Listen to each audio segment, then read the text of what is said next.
fans, Black Friday has come early this year, and we're ripping up our prices for a limited time only. Get the heaviest hitting deal of the year. Save up to 33% on all plans and stack up your fight calendar with over 150 fights a year. Live on Dazn. What a fight we have here in our main event.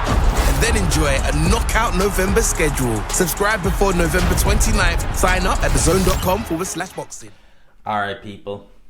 Review of the week time. So, lot to get into, a lot to talk about, as always. I think primarily it's going to be, I don't want to say dominated, but a large portion of this is probably going to be on the news today that broke that Frank Warren, moving forward from April next year, will be on Dazn. So, Dazn, in a roundabout way, are monopolising things. They have three of the major promoters there, but we'll talk about that more in a little bit.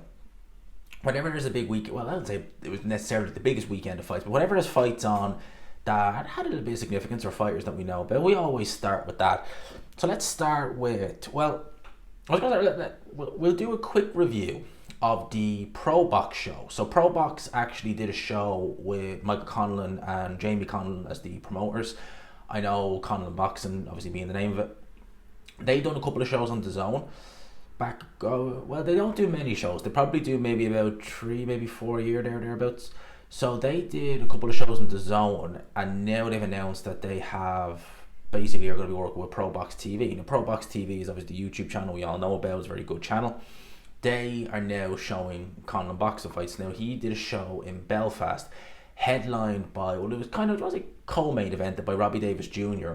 and Podrick McCrory. I always butcher his name, McCrory. I always butcher his last name because I just see it and I'm just like, oh, McCoy, and it's like, not McCoy, it's McCrory. I always butcher it. It's just a slip of the tongue with that one. I just always look and I'm just like, oh, McCoy, not McCrory.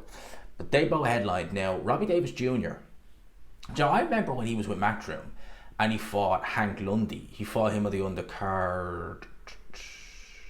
Jesus, I think it was Conor Ben Algieri. It was either that, it was in December of 2021. Now, Hank Lundy really had seen better days at that point. But I looked at that fight and I thought, okay, there's a little bit of something there. I'm not thinking he's going to go to world level or anything like that, but there is a little bit of something there with Davis Jr. Then he was very inactive. He only had one fight in 22. He went life and death in that fight. And then he had that horrific injury against Darragh Foley. And after that, he obviously lost to Lipin Yates this year. And yeah, he fought Javier Fortuna, scraped through. A decision was down in the last round as well. And I was just thinking, do you know what? In the nicest way, he's a welterweight now. I would imagine Frank Eddy or Ben Shalom are going to be looking and thinking, yeah, stick him in there at one of my up-and-coming welterweights. Get a win on the board. I suspect that might actually very well be. Like Echo Usman fought on the Frank Warren show here and was able to come through Ben Vaughn by a majority decision. Wouldn't shock me if Warren might look just to match those two. You know, they're both actually 35 years old, believe it or not. But Echo Usman has a lot less miles on the clock, a lot less. And then obviously McCrory, he fought, I can't remember the guy's name he fought because I actually don't have the card in front of me. I just said I'd start with that. Referee was down in the first round. McCrory got hurt badly and then he dropped the other guy in the first round. So it was a pretty hectic first round. When I said the referee was down, he literally did a card. I don't know even, they didn't show a replay of it, but I couldn't actually remember how he actually went down. They even made reference on commentary and we're saying that if that had been WWE, that referee would be down for the whole round. I mean, he took it like a champ. He literally he fell. I don't think he was hit. So I've seen referees get hit before, like Badu Jack when he hit that referee against James DeGale. He took that shot fairly well, the referee did, in fairness to, not even got a mouthpiece in. He wiped that off like it was nothing. But this referee just did a tumble. And it was just weird. But he was straight back up. And yeah, McCrory dropped his opponent in the first round. Went in too hot. Went in reckless. And what happened? He got hit with a big left hook. And he was nearly taken out in the round. So, you know, he came through, was able to get the win. He's 36 years old, actually, I think the commentator said he was. So he's, you know, I can't imagine that he's got many more fights left in him, I would imagine. So that was the show that was in Belfast. Let's get on to the Queensberry show that was on last night. So I seen most of the fights on this show. Ezra Taylor, he won that fight in seconds. I think it was like 28, 29 seconds thereabouts. It was really, really, really, really quick. I think the ring walks were longer. Ezra Taylor's a fighter I got to keep an eye on because He's 30 years old, so, it's not crazy old for a light heavyweight, but he probably need to get a bit more of a move on now. Looked okay in that fight now. You would look okay in a 28-29 second demolition job.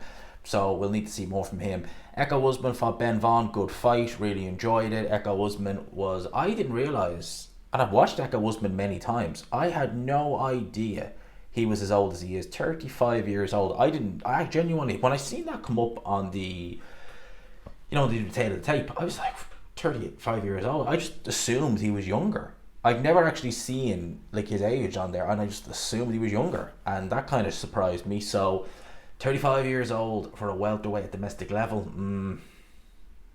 The engine, how much of an engine are you still going to have at 35 that you had when you were 25? Chantel Cameron made a return to the ring.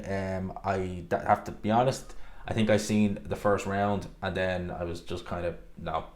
And then obviously the main event, and as I said, the main event for this was always going to be the Liam Davis Shabazz Massoud fight. It says it was a split decision, so you've people out there saying, "Oh, was it?" This is another example. This is another example of a fight when you look at it on BoxRec or something like that, and it says, "Oh, split decision." Oh, was it close? No, it wasn't. Massoud won this fight pretty hands down. And one judge inexplicably 5 rounds to 7. How do you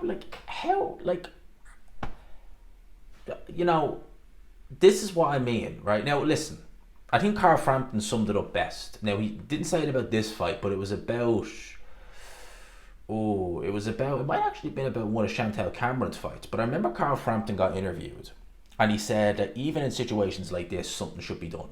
And he's right, because you could turn around and say, well, the right guy won, so it doesn't really matter. And yes, you're correct, the right guy did win. So in theory, yes, but this is happening way too regular now. I can't remember a time when we've seen fights go a particular way and somehow it's come out with a split decision and it's been for the home fight. Why?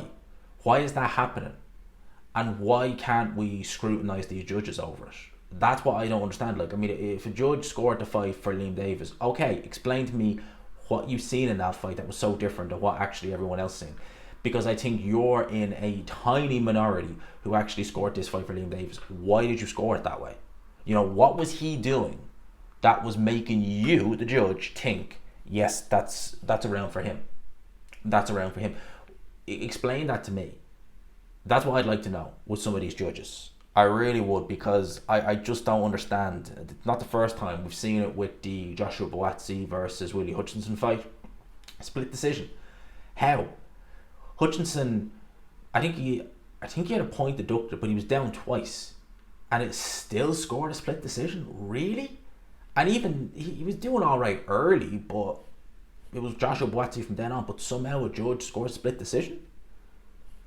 Or then you have the opposite end of the stick, which is when a fight is competitive, it's close, like Yard versus that guy Vilkans a couple of weeks ago, and then you have a judge or a referee in that situation who scored it 98-92, so it's not close. So what have you seen that none of us have? Because everyone else who's objectively watching it is scoring it, reasonably close. So something needs to be done, certainly. In terms of what goes on for both these guys, well, Naoya Inoue is fighting on Christmas Eve, so very Merry Christmas to all of us. We love watching Naoya Inoue. He is the undisputed champion at 122 pounds. Now, I would imagine that, you see, Inoue, I would have at one point, and I said it many times, said go straight to featherweight. But he's been looking a bit undersized against some of these guys at 122. He's been looking a bit undersized, and I remember Nonito Donaire when he went. Now, bear in mind, Nonito Donaire really was a bantamweight. He's pretty much ended his career bantamweight. When he went up to super feather, although he still had punching power, Carl Frampton will attest to that. He said, no, Donaire hits very hard. He just couldn't do anything with these guys at 126. And Naoya Inoue, who is, I think he's a decent size 122 pounder, but he's not the biggest I've ever seen. He's definitely not out of place in terms of he's not, completely undersized. He's a good size, but there is guys a lot bigger than him. Now, if you go up to 126, that problem's going to be amplified. And I always assumed it would be 130 would be where his limit would be, and that's where he'd really struggle. But I don't know. I'm thinking maybe 126. He might not necessarily struggle. That's the wrong word, but I don't think he'll look as impressive as we've been seeing him in his most recent fights. Now, if either of these guys step foot in the ring with Inoue, they would be decimated. It's as simple as that. They'd be decimated. But with him maybe moving up potentially in the next year or so, and maybe vacating some of the stuff. But you got to remember some of the guys from 118 who could potentially move up. Nakatane springs to mind. I would pick him comfortably over both these guys. So they may be looking and thinking maybe we can pick up one of those belts. Potentially. So that was the Queensberry show. And let's just stick with Queensberry, because not only have they announced another Magnificent Seven, and this one is looking particularly good, Frank Warren has announced today that they have signed a global broadcast deal with Dazn to see them unite with Eddie Hearn and match. I still can't quite believe it. You know, it's still quite baffling to me to see Frank Warren go from Box Nation a decade ago. And if you'd looked at him then, you would have said he's done, he's finished. Like, you know, there's no way he can get out of this rut. To now being, well, arguably the lead promoter in the UK. He is Turki Al Sheikh's boy. He's the lead promoter, as he says. You know, they're in association with, you know, Queensberry, Matchroom, etc. They're all part of it, but Queensberry are generally perceived as the lead promoter. And now he's gone to Dazn. Frank Warren is... he is someone who, he is someone as well who, in the worst days of Box Nation, he could have easily just passed the buck, retired, called it a day, sail off into the sunset, and just enjoyed retirement. But he is 72 years old and still as fiery as ever. You know, Frank is a fighter in the truest sense without getting into the ring. That's what he is, and it's incredible, really. It really, truly is. On the it's a multi-year deal with Dazn. He says, and I quote, "I could not be more pleased that Queensberry has joined Dazn. This is a brilliant move for our fighters, and most importantly for the fans. Their ambition and passion for the sport of boxing aligns perfectly with our own, and we look forward to putting on the biggest night possible together." Now, as I said in a previous video I did on this, I did sort of hear rumours back in the summertime. And again, there were rumours, and I didn't do a video on it. I don't think I did a video on them anyway at the time, that Frank Warren and Queensberry were looking to move over to Dazn. And it made sense to me with some of the things that Turki Al Sheikh was saying, the moves that he was making with Dazn, in particular them. And if you look at Turki Al Sheikh, even though the broadcasting is done on TNT, it's done on Sky, and it's done on Dazn. Dazn is his, you know, that seems to be the promoter, or the broadcaster I should really be saying, is who he's most comfy with and most affiliated and associated with. So it seemed to me as though Riyadh Season and Dazn were really the ones who were going to be, you know, making the moves. So I was thinking surely Frank Warren was going to go there. But we needed, obviously, confirmation, and now we have that. In terms of what that means for, well, I mean, Frank Warren, I don't often agree with him, but what he said there is for the fans. Well, he's right in a way, because... And again, you know, you could argue it's a bad thing that it's monopolised now completely on Dazn. You can make the argument, definitely. But at the same time, you got to think, well, hang on. It's now on Dazn, so it's now on the one platform. If you're a fight fan and you're having to pay a subscription to TNT just for boxing, well, I would imagine most likely that's going to have to go now. Will come April anyway, because I don't know, will TNT even carry on with boxing? Don't know. But... it's going to be all on Dazn. And for people who are saying that, you know, I'm thinking about should I, shouldn't I, is there enough on there? Well, now you've got Eddie Hearn and Frank Warren, amongst others, you know. I think is he As If? Is that how you say it? I always butcher his name. But he puts on very good shows. He's on Dazn as well.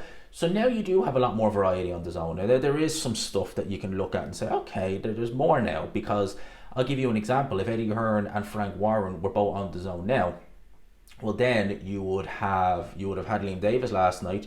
You would have had the fight that Sonny Edwards having the end of this month. You'd have I'm just thinking off the top of my head here, the Riyadh show, the Billam Smith, the Latino night, the Billam Smith, Zora Ramirez show. Don't think there's another one in there, but then you'd have the Magnificent Seven after. So essentially, you would actually have every week, with the exception of maybe this week. I don't think there's anything major on this week. You see, now I'll forget something will come to my mind. But, oh yeah, this is happening this week. But you would have fights every week, essentially, and isn't that what we want? So hopefully this will be a really, really good thing for everyone involved. And yeah, the question is now, what do TNT do? Because, you know, boxing, they've been, since they were the BT days, when BT Sport and Frank Warren did that deal back into 2016, 8 years ago now, they've always been the Frank Warren show. They have shown boxing. They did it in association with Box Nation before Frank Warren just went and put it all exclusively on BT Sport as it was back then. What are they going to do? Are they going to stick with boxing? Are they going to move on? That remains to be seen. But Frank Warren now on Dazn. Listen, I think it's a good move. I think that it's a move that, when you look back at everything, it was always in the pipeline. Again, I understand the people who will say, yeah, but now it's monopolising it. And some people don't like that. They think that although it makes certain fights easier to make, you could potentially maybe isolate another demographic group of fighters, like, say, PBC or Top Rank or someone like that, if they don't want to. At the end of the day, I think Turki Al-Sheikh is good at making relations where there otherwise weren't. You know, we've seen PBC fighters, like in the Terence Crawford show, fight on the same show as some Top Rank fighters, although Jared Anderson fought on that show. So we've seen a bit of everything, so I've no doubt that we will be seeing more of it. What will that mean then? Actually, it's an interesting one. I only just thought of this there. I was, in the video I was doing, I was talking about the possibility of Ben Shalom maybe going to TNT. But if Ben Shalom now is working with Turki Al-Sheikh and the Saudis, his deal with Sky, I believe, is up for renewal next year, thereabouts. Will Ben Shalom not maybe have a look and just think, do I even need Sky if I'm going to be working with the Saudis? So why don't I just bring it all to Dazn?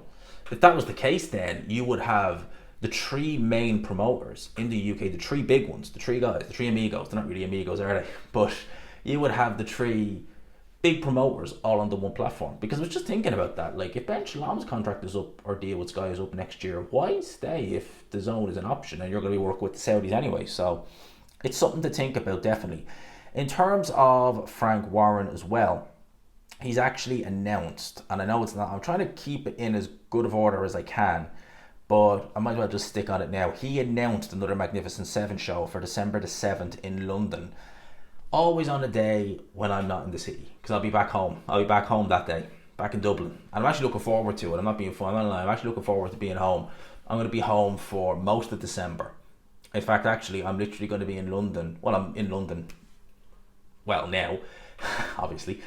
But I'm in London until December the 4th. I'm home from the 4th until the 9th. And then I'm literally home again on the 13th until January at some point.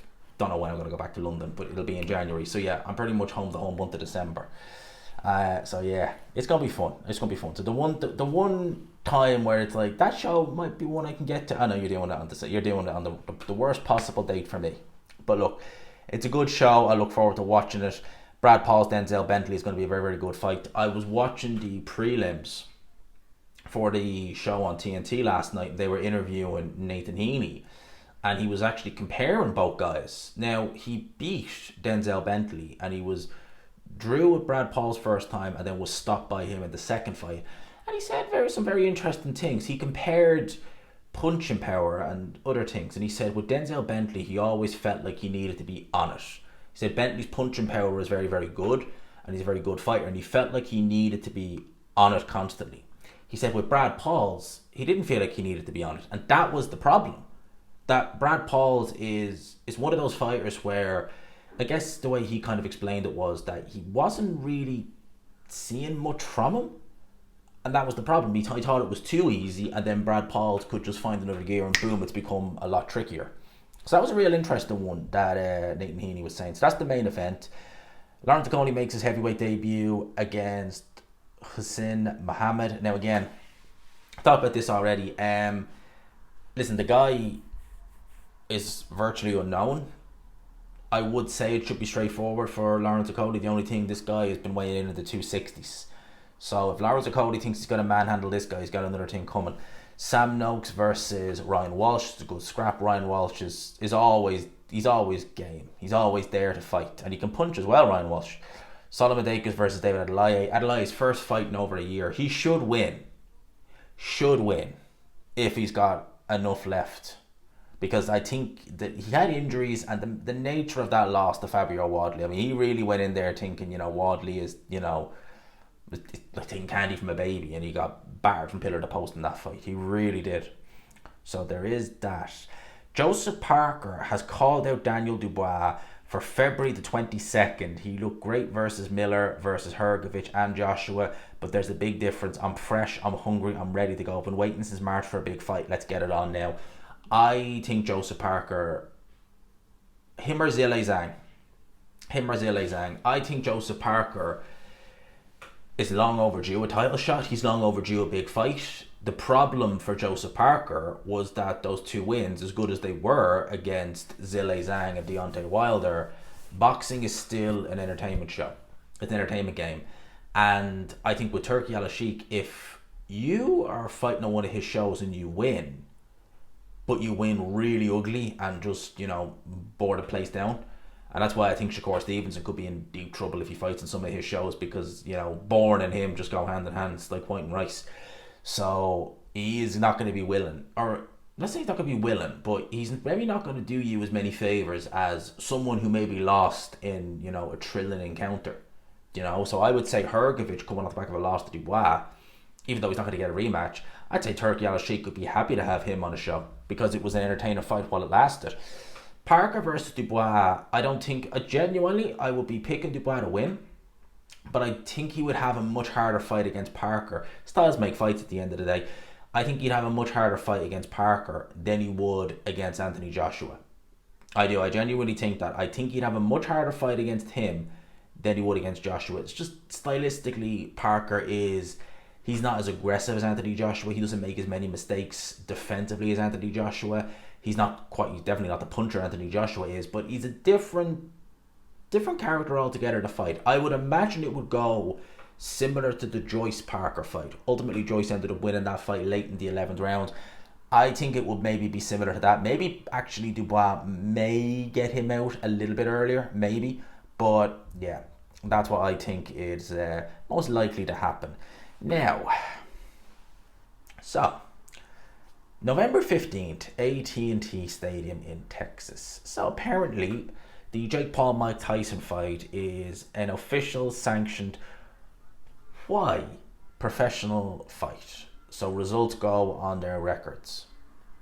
Lads, I've said it once, I'll say it again. Mike Tyson is going to get annihilated by Jake Paul. Mike Tyson's nearly 60. Man's nearly 60 years old. The man was meant to fight in July. I think I forget what it was actually, but I'm pretty sure a year or so ago he was in a wheelchair for a little bit. Mike Tyson, how many years has it been? 19 years. Thereabouts, 19 thereabouts, maybe 18. Was it 05 or 06? It was one or the other, when he fought Kevin McBride. Kevin McBride was absolute garbage, even in his peak. And Mike Tyson lost against him. Quit. Nearly 2 decades later, do you really think he's going to be any better? No. He's going to get a lot worse. And I just don't, I don't know. No headgear, knockdowns allowed. The only difference being is that there's 14-ounce gloves, which are, you do notice a big difference between a 14-ounce glove and a 10-ounce glove. So that's one thing. And 8 2-minute rounds. I mean, just, yeah. Yeah, they're just, yeah. Frank Warren has stated that he does not expect the rematch between Daniel Dubois and Anthony Joshua to happen next, and does not believe that the Fabio Wadley fight instead will happen. He said they could build that into something mega. There's no rush. Yeah, I see where he's coming from a business point of view. I can actually see why he'd want to do that, because Fabio Wadley, big fan base in Ipswich, do a show up there or a show in London, have Fabio Wadley fight maybe in Overleen or someone like that. Headline act maybe in the O2 or the OVO, make some money off that, build the fight, because if you put him in and he gets obliterated by Dubois, it's going to be a hard comeback and a hard sell because you made an investment on this guy. Or maybe put him in with a Nicoli or someone like that, because that could end up real bad for Nicoli. I could just look at that from a Styles point of view and think, ooh, no, that might not go well for Nicoli. Whereas if you put Dubois in with another Queensberry fighter like Zhilei Zhang. Zhilei Zhang is 41 years old, so he's not going to get any better. He stylistically, yeah, he's a big puncher, but if Dubois can just go a couple of rounds, he's pretty much done after that, and he should be fine after that.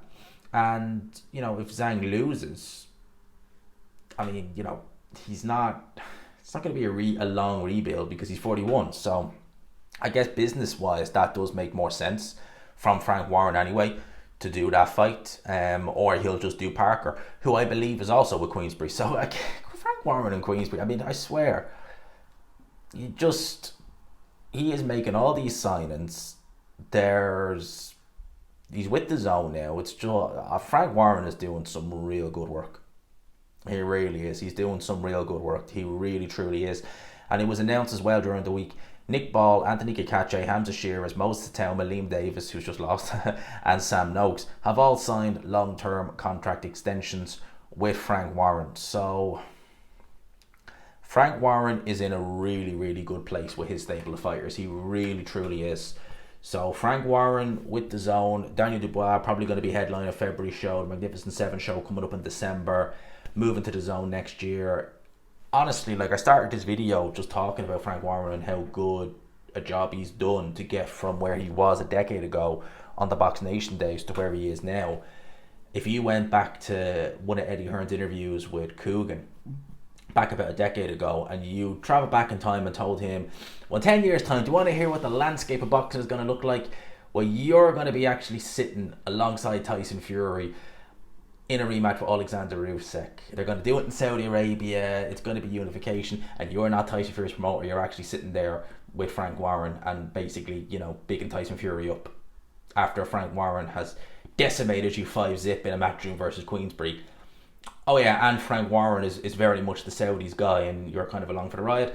And now he's coming over to your platform as well. Imagine saying that to Eddie Hearn 10 years ago and saying that's what will happen in 10 years. He'd probably just say, well, the hell with this. He'd never believe you. It's crazy, really, with Frank Warren. I mean, I can't believe it, really. It's remarkable turnaround. But again, it's a testament to Frank Warren, the fighter that's in him. You might not like the man, I certainly don't, but it's a testament to the character he has in terms of he is relentless. He is relentless in his business approaches. He's relentless in wanting to be the main guy, wanting to be the number one guy. And, as he said, Eddie Hearn is a numbers man. You can be a numbers man all you want.